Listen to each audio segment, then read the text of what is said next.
What's up, Tiger fans? Bonds Tufa here for the Towson Sports Network, coming to you from Burdick Pool after the men's swim and dive team hosted an intra-squad meet while the women faced Bowling Green, defeating them 182 to 118 on senior day.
I'm now joined by head coach Jake Strum. And coach, is it different for the men since it was an intra-squad meet? Do you have like a different mindset, different goal?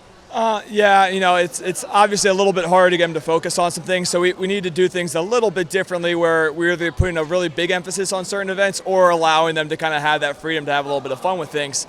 So we got Jake Casey, our diver, to do a swim event and some other fun things like that, but then we actually had 3 really good 400 IMs at the second to last event. So there's a little bit of a give and a take kind of when we have these kind of inter-squad meets, definitely. Now going to the women's side, they really know how to defend the home turf. It's been a long time since they've lost a dual meet here at Burdick Pool. I mean, how are they able to just, keep track and keep a hold of their territory like that? Yeah, they just do a really great job of focusing and being really tough at home. They seem to end races a lot better here than they do at other places. Not that they do a bad job at other places, but they're very excited to swim in front of our fans. And we have a lot of alumni that come back, especially young alumni that they swam with. So I think there's just a lot of support at our home meets for them, and they really feed off that and do well.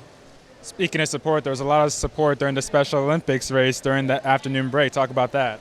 Yeah, I mean, it's awesome. It's kind of the culmination, typically the culmination of our work with the Special Olympics during the fall and spring some. We're actually going to have probably one more date. We had a couple that had to get canceled for some weather-related issues. So, it's just great to be able to see our kids excited and see the Special Olympians excited, and it's just it's the funnest part of our season in a lot of ways. And of course, the final home meet here at Burdick Pool. So obviously, senior day. Talk about the seniors as they head out. Yeah, I mean, special group. Relatively small. With only 3 girls and 4 guys. But they're going to be hard to replace. They contribute so much other than just scoring points at meet. So, yeah, they're a great group. I'm going to make the most of our last month and a half with them for sure. So that'll do it here from Burdick Pool, but you can still keep track of the swim and dive team on TowsonTigers.com as they still have about a month left in the season before CAA. For the Towson Sports Network, I'm Bonds Tufa.